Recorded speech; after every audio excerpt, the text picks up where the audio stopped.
เปิดคลิปเปิดภาพมาพ้อกันคือเก่าคือเดิมพี่น้องหายหน้าหายตาไปหลายมื้อหลายวันพอสมควรพี่น้องทางบ้านแนตก็บ่ได้ลงคลิปพี่น้องเนาะก็คือบ่ค่อยได้มีเวลาถ่ายคลิปพี่น้องเนาะมีอยู่เวลาแต่ว่าบ่ค่อยได้ถ่ายพี่น้องเนาะเมื่อยอยากพักผ่อนพี่น้องก็เลยบ่ค่อยได้ถ่ายคลิปเนาะพี่น้องจังใดก็ขอโทษขออภัยเด้อพี่น้องเด้อเนาะก่อนอื่นเนาะว่าไงพี่น้องก่อนไปรับไปส่งคลิปพี่น้องเนาะโดยพี่น้องก่อนอื่นเนาะด้วยความเคารพกับทักทายสบายดีสบายดีสวัสดีพ่อแม่พี่น้องกันเด้อสู่ผู้สู่คนพี่น้องเนาะว่าจะเป็นพี่น้องฝั่งไทยฝั่งลาวหรือทางต่างประเทศพ่อแม่พี่น้องเนาะก็ยินดีต้อนรับเข้าสู่ช่องของบ่าวเนือดบ้านนาอีกแล้วพี่น้องเส้นเก่าเส้นเคยเส้นเก่าเส้นเดิมพี่น้องมื้อนี้ก็มาผมมาพ้อกับบ่าวเนือดมื้อนี้พี่น้องก็สิมาเว้าเรื่องน้องสายฟ้าพี่น้องเนาะเพิ่นได้มาหาน้อง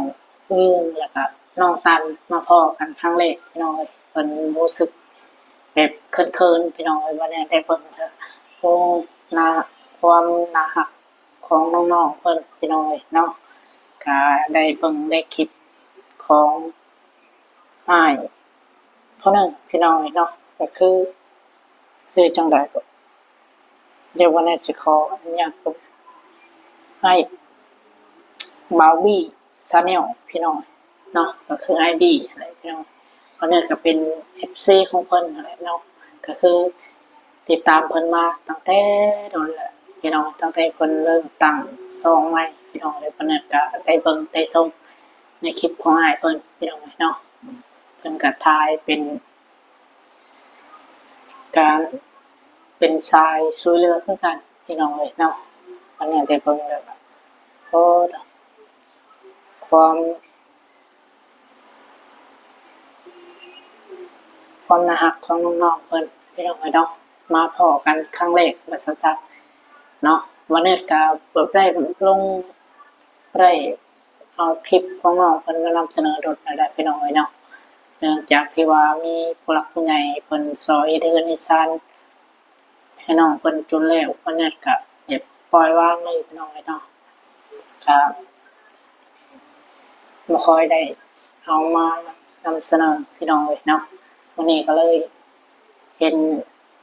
น้องๆเพิ่นมาพ้อกันพี่น้องน้องน้องตันแล้วก็น้องสายฟ้าพี่น้องเนาะวันนี้ก็เลยมา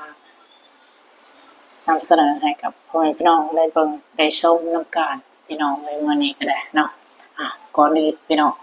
ก่อนไปรับไปชมคลิปนำกันพี่น้องก็คือ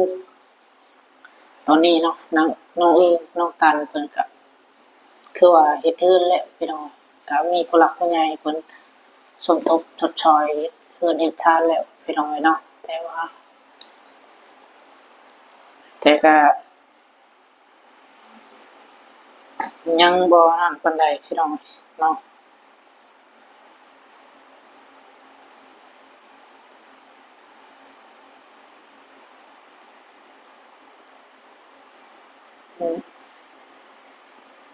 น่าจะยังบ่ทันแล้วคักปานใดนะพี่น้องเนาะก็วันนี้ได้เบิ่งความน่ารักของน้องๆแล้วก็มกดีใจพี่น้องแล้วก็ที่ว่ามีผู้หลักผู้ใหญ่เพิ่นสดช่วยมาพี่น้อง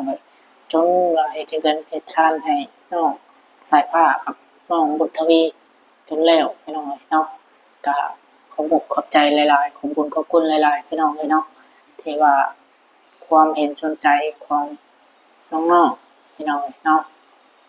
ก็ขอบอกขอบใจหลายๆพี่น้องเนาะวันนี้ได้เบิ่งแล้วที่มุกดีใจพี่น้องที่น้องๆเพิ่นได้มีเรือนมีชานเป็นของตัวเองพี่น้องเนาะก็ โอเคพี่น้องเลยโปรลายใจห้างเนาะจังไรกะเดี๋ยวไปลงไปส่งไปรับพังคลิปของน้องๆนำกันพี่น้องอ่ะเป็นอีก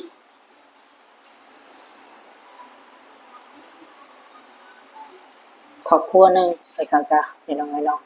แล้วก็น้องสายป่าเพิ่นกะมาเป็นครั้งแรกว่าสันจ้ะที่ได้มาเจอน้องคือน้องตันพี่น้องเลยก็สิให้พ่อแม่พี่น้องมาเบิ่งมาชมนำกันพี่น้องเพราะว่าน้องเพิ่นก็เคินเด้น้องเอ้ยมาเฮ็ดมาเจอกันครั้งแรกเนาะว่าซั่นจ้ะอีกอย่างก็ยังบ่แม่นผู้บ่าวผู้สาวดอกพี่น้องเอ้ยแต่ก็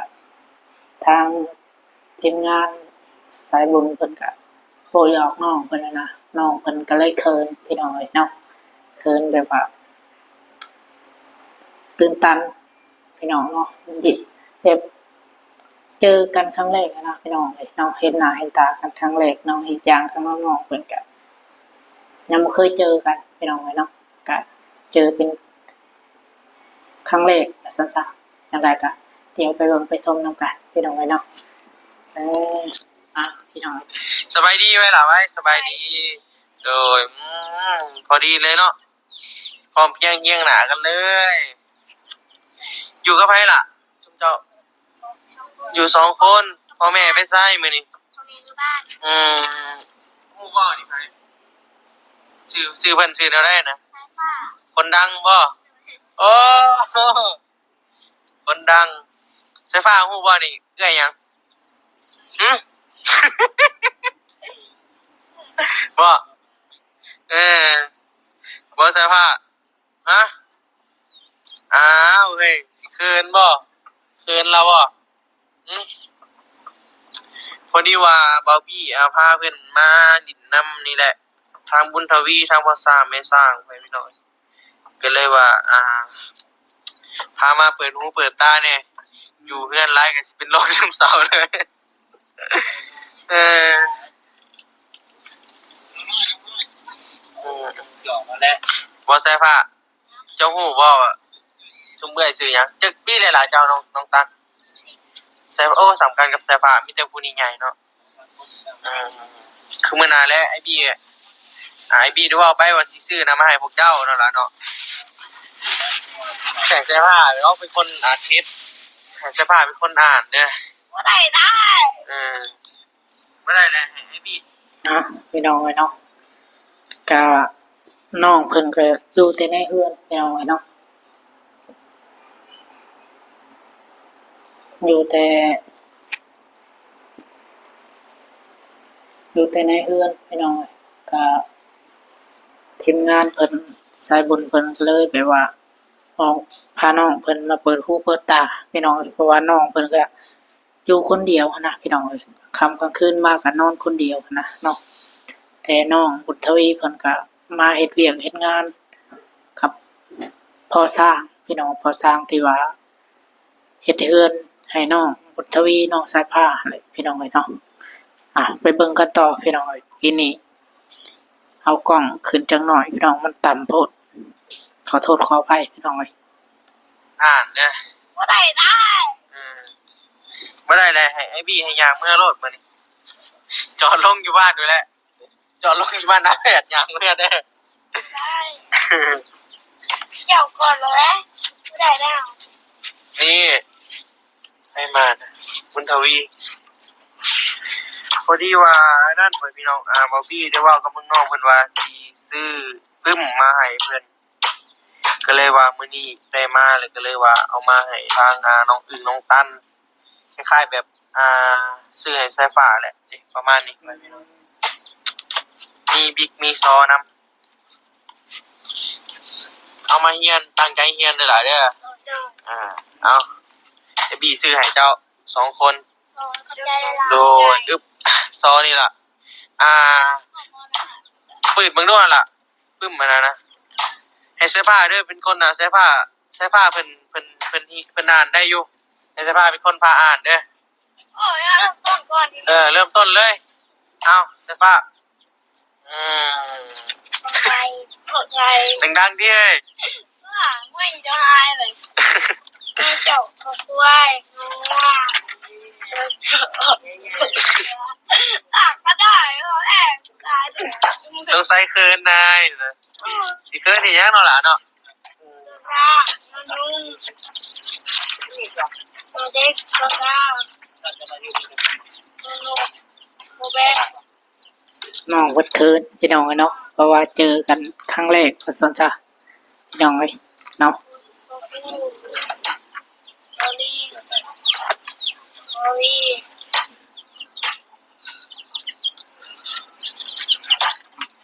อ่าน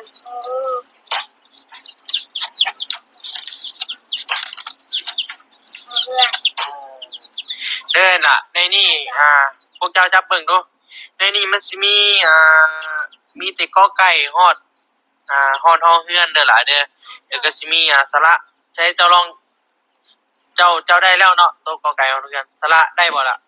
ลา ฮะอ่านบ่ได้เนาะ คิดว่าจะได้ก็ได้ ลองเบิ่งดูน่ะได้จักอันน่ะมันมีสระน้ำเลยก็มีบางสูตรปึ้ม2หัวนี่จับขึ้นมาด้วยล่ะนี่ปึ้มตัวนี้ตัวนี้มันจะเป็นปึ้มแบบเอาไว้หัดเขียนด้วยล่ะเด้อให้พวกน้องปั้นกันคนละหัวก่อนถ้าว่าไอ้บี้มีเงินอีกแล้วก็เขียนเบิดแล้วไอ้บี้ซื้อให้ใหม่เด้อตัวนี้เป็นปึ้มเขียนเป็นอยู่บ่ล่ะเป็นอยู่เนาะมันก็บ่ยากหรอกเฮาก็เบิ่งเอาตามมันนั่นแต่ว่าปึ้มอันนี้มันสามารถเรียนนำกันได้หลายคนเลยเด้อล่ะเด้อถ้าว่าใครอยากเขียนเจ้าก็สอนให้เด้อน้องอึ้งสอนหมู่เด้อเจ้าเด้อหรือน้องตั้นเนาะน้องตั้นน้องผู้เป็นน้องเนาะใช้ผ้าด้วยจ้ะ บางสูตรมีบางสูตรนำเด้อล่ะเด้อมีครบเบิดเลยเนี่ยนะตั้งใจเรียนไอ้บี้ก็ซื้อให้ได้ซำนี้ ละเอละอา ใช้ผ้าเบิ่งดูน่ะเบิ่งน้ำเพิ่นดูน่ะ ละอีละอึบอก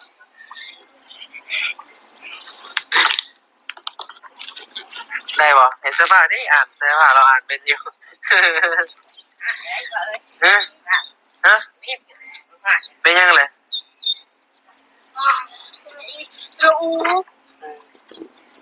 มาประกอบ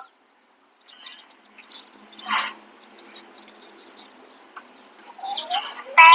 แตะ ได้อยู่พอสิได้อยู่อ่ะได้อยู่คือคอยเรียนไปพ่อแม่จะเป็นภาษาละ ปิดตะพ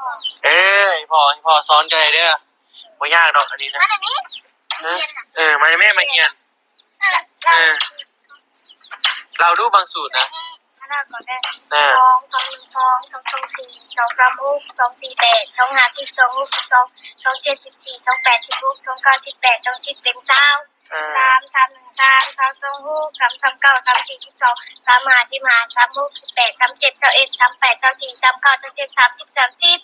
4 4 1 4 4 4 2 84 4 1 4 4 2 8 4 3 2 4 4 16 4 5 3 4 6 4 4 7 8 4 8 32 4 9 36 4 10 40 5 5 1 5 5 2 10 5 3 10 5 5 4 5 5 5 5 6 30 5 7 35 5 8 40 5 9 45 50 50 ใช้ผ้าที่สักบ่ เป็นได้บ่ มันเขียนเอาในหน้าได้หลายเด้อมันมีแต่บางซองมัน น้องคนเก่งเลยพี่น้องเลยเนาะเราถือว่าเราบางสูตรก็เก่งทำมันเนี่ยแต่ว่าบ่ได้เลยพี่น้องเลยเนาะมันลืมมาแล้วพี่น้องเดี๋ยวนี้เนาะแล้วสิฮอดบางซองละบ่เนาะเพราะว่ามันโดนเลยพี่น้องเรียนตั้งแต่น้อยๆหมดแล้วพี่น้อง ระวังได้ จังหวะก็ลงเลยดีบ่ ไม่ยัง ขึ้นมาเพราะว่า เอาพี่ปึ๊บบอก โดยซื้อปึ๊บมาให้เพิ่น ให้อ่านเป็นแน่ครับ แค่อ่านเป็นแน่ เป็นตัวบางสูตรหลังดู หลายภาษา แม่ต้องสูตรเอ้าสูตรหนึ่งสูตรสูตรสองสูตร สูตร3สูตร2 สูตร สูตรสามสูตร สูตร3สูตรสูตร4สูตรสูตร5สูตร สี่สูตรนะนี่ ใส่ฟ้าเลย สูตรเดียวบางสูตรสูตรสูตรพี่ พี่น้องเลยเนาะน้องเพิ่นก็เก่งพี่น้องเพราะว่าตั้งใจเรียนดูพี่น้องเลยเนาะก็น้องๆเพิ่นก็มีอุปกรณ์การเรียนพี่น้องเลยเนาะมีอุปกรณ์การเรียน างอ้ายบาบี้เพิ่นซื้อมาให้พี่น้องอุปกรณ์การเรียนเนาะก็ดีมกดีใจนำน้องๆเพิ่นพี่น้องเอ้ยที่ได้เข้าเรียนพี่น้องเอ้ยเนาะต่อพี่น้องเอ้ยก็ดีมกดีใจนำหลายๆเด้อพี่น้องเอ้ยเนาะก็สำหรับคลิปนี้ก็เนาะวันนี้ก็ต้องขออนุญาตทาง IB เพิ่นเด้อเนาะก็คือวันนี้ก็เป็น FC เพิ่นแหละเนาะเพิ่นติดตามเพิ่นมาก็ตั้งแต่เพิ่นได้ตั้ง YouTube พู้นแหละพี่น้องเอ้ยเนาะก็ขออนุญาตเด้อเนาะถ้าว่าได้เบิ่งได้ชมในคลิปนี้ที่ได้เอาคลิปมาแอกชั่นหรือว่ามานำเสนอพี่น้องเอ้ยเนาะก็ขอโทษขออภัยหลายๆเด้อพี่น้องเด้อเนาะโอเคพี่น้องเอ้ยก็สำหรับคลิปนี้ก็สิมีประมาณนี้พี่น้องน้องสายภาพเพิ่นก็มาพอกันครั้งแรกพี่น้องก็สิตื่นเต้นในจักหน่อยเนาะก็สิอายๆเขินๆนะพี่น้องมันก็เป็นเรื่องปกติพี่น้องเนาะบ่ว่าภัยพี่น้องเอ้ยถ้าว่าได้เจอผู้หญิงแบบครั้งแรกเนาะวันนี้ก็คือกันพี่น้องเอ้ยเนาะตอนแรกๆพี่น้องเอ้ยเนาะแต่ว่าบ่ได้หมายถึงว่าแบบว่าสิให้เป็นผู้บ่าวผู้สาวแบบว่าสิเอากันเลยนะบ่แม่นพี่น้องเอ้ยก็คือแบบว่าโอ้ยอมน้องๆเพิ่นพี่น้องเอ้ยทางทีมงานสายบุญเพิ่นก็ได้เนาะก็น้องเพิ่นก็เลยเขินก็เลยอายพี่น้องเอ้ยโอเคพี่น้องเอ้ยสำหรับคลิปนี้ก็สิมีประมาณนี้พี่น้องเอ้ยเนาะก็ดีมากดีใจนำน้องๆเพิ่นที่ได้มีการศึกษาเข้าการทำการเรียนพี่น้องเอ้ยเนาะก็ดีมากดีใจนำน้องเพิ่นหลายๆเด้อเนาะที่ว่ามีผู้หลักผู้ใหญ่เอ็นดูพี่น้องเอ้ยแล้วก็ขอบคุณขอบคุณผู้หลักผู้ใหญ่ที่ว่าสดช่วยน้องตันน้องอื้อแล้วก็น้องสายผ้าพี่น้องเอ้ยน้องบุญทวีเนาะขอบคุณหลายๆเด้อพี่น้องเด้อเนาะที่ว่าสดช่วยน้องๆเพิ่นพี่น้องเอ้ยให้มีการอ่านการทำการเรียนพี่น้องก็ดีมุกดีใจหลายๆคือน้องสายฟ้ามันก็อยู่คนเดียวได้พี่น้องเนาะเพราะว่าพ่อแม่ก็น่าจะอยู่ฝั่งไทยนี่แหละพี่น้องมาเฮ็ดเวียกเฮ็ดงานอยู่ฝั่งไทยนี่เลยมีสายบุญเข้ามาแต่ละมื้อก็ซื้อข้าวซื้อน้ำให้น้องๆเพิ่นพี่น้องเนาะเพราะว่าน้องสายฟ้าเพิ่นก็นอนคนเดียวพี่น้องเพื่อนแบบอยู่แคมป์ทางพี่น้องโอ้โหแบบมันระแวงขนาดพี่น้องอยู่คนเดียวเนาะถึงเพื่อนมันสิแน่นสินาค่อยย่าพี่น้องเนาะเพราะว่ามันอยู่แคมป์ทางว่าซั่นซะมันก็สิคิดยากนะพี่น้องถ้าเป็นวันอื่นนี่ก็คงสิคิดยากนะอยู่คนเดียวเนาะเพราะว่าบ่มีหมู่บ่มีครูมีแต่ว่าทีมงานตื่นเช้ามาก็เพิ่นเข้าไปหาพี่น้องเอาคำก็อยู่คนเดียวครับพี่น้องนอนคนเดียวนะเนาะก็เห็นแล้วอีโดน่าสงสารน้องเพิ่นพี่น้องเนาะโอเคพี่น้องสำหรับคลิปนี้ก็สิมีประมาณนี้นะเนาะก็จังไดก็ขอบคุณพ่อแม่พี่น้องกันเบิดทุกคนพี่น้องที่เข้ามาติดตามและรับชมพี่น้องก็ขอบใจหลายๆให้อยู่ดีมีแรงพี่น้องร่ำรวยสุขภาพร่างกายแข็งแรงเบิดทุกคนพี่น้องได้ก็อย่าลืมฝากกดไลค์กดแชร์กดติดตามเพื่อเป็นกำลังใจให้บัดเนี่ยมีการทำคลิปต่อไปพี่น้องเนาะโอเคพี่น้องสำหรับคลิปนี้บันเนิดขอตัวลาไปก่อนพี่น้องพบกันคลิปต่อไปเด้อพี่น้องเด้อโอเคพี่น้องบ๊ายบายเนาะ